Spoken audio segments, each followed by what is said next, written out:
یکنی عنہ رسول اللہ صلی اللہ علیہ وسلم فقلت لها تتبعین آثار الدم۔ یہ ایک حدیث ہے جو صحیح مسلم، سنن ابو داود اور متعدد کتب حدیث میں، بلکہ مختصر طور پر صحیح بخاری کے اندر بھی مروی ہے، جس میں مائی عائشہ رضی اللہ تعالیٰ عنہ بیان فرماتی ہیں، اور اس حدیث کے بعد طرق میں حضرت عائشہ رضی اللہ تعالیٰ عنہ نے انصار کے عورتوں کی یہ خوبی بیان فرمائی کہ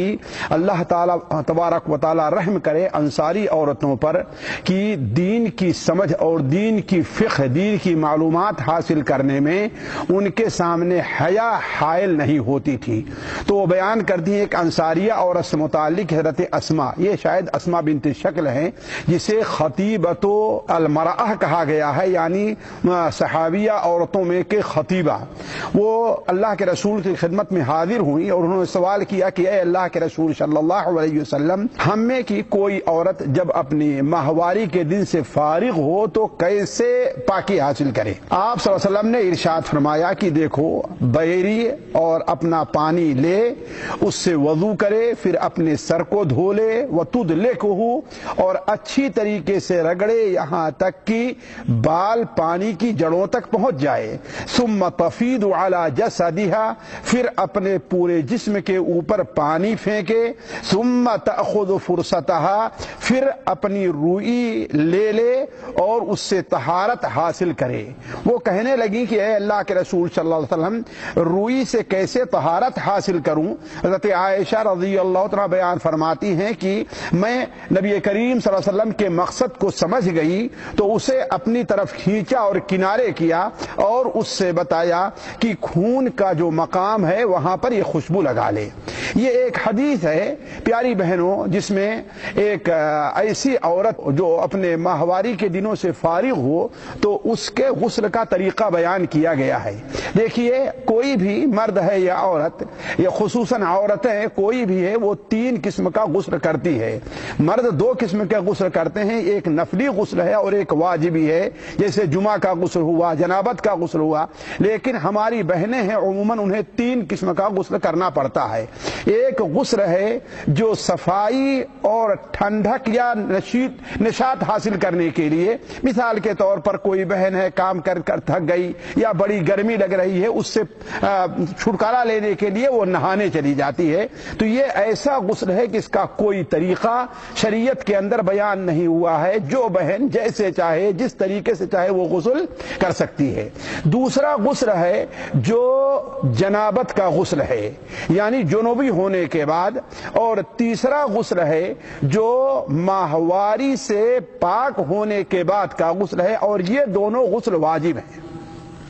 یہ دونوں غسل واجب ہیں۔ ان دونوں غسل کا جو طریقہ ہے وہ جیسے مردوں کا طریقہ ہے ویسے عورتوں کا بھی ہے، یعنی وہ کیسے کہ اپنے زیریں جو حصہ ہے یعنی ناف کے نیچے سے پہلے اس کو صاف کرے، اگر کہیں پر گندگی لگی ہے تو اسے دور کرے، پھر اس کے بعد ویسے ہی وضو کرے جیسے نماز کے لیے وضو کیا جاتا ہے، اور پھر اس کے بعد اپنے پورے جسم کے اوپر پانی ڈالے۔ اگر عورت ہے یا مرد ہی ہے، اس کے بال زیادہ ہیں تو اپنے ہاتھوں سے بال کی جڑوں کو بھی حرکت دے، تاکہ جب سر پہ پانی ڈالے تو بال کی جڑوں تک پانی پہنچ جائے۔ پھر اس کے بعد دور ہٹ کر کے، اگر پہلے وضو کرتے ہوئے پاؤں کو نہیں دھولا ہے تو کنارے ہو کر کے پاؤں کو دھولے۔ یہ عام غسل کا طریقہ ہے، اس میں مرد اور عورت سبھی برابر ہیں۔ البتہ عورتوں کا جو ماہواری کا غسل ہوتا ہے وہ عام غسل سے تھوڑا سا مختلف ہے، اس کو سمجھنے کی ضرورت ہے۔ پہلی چیز تو یہ ہے کہ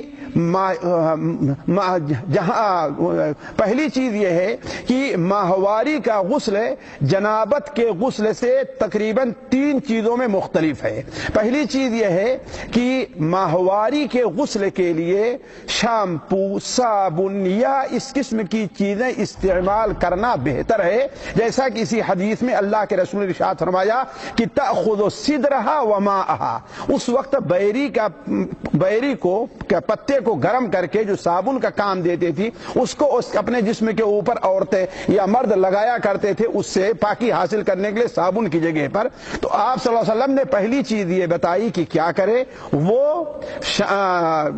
بیری اور پانی، گویا اس زمانے میں کہا جاتا ہے کہ صابن ہے، شیمپو ہے یا اس قسم کی جو چیزیں ہیں اپنے جسم کو طہارت حاصل کرنے کے لیے، صفائی کے لیے عورت استعمال کرے، یہ اس کا استعمال کرنا بہتر ہے۔ دوسرا فرق یہ ہے کہ اگر عورت ماہواری کا غسل کر رہی ہے تو اس کے لیے اپنے بالوں کو کھولنا، اگر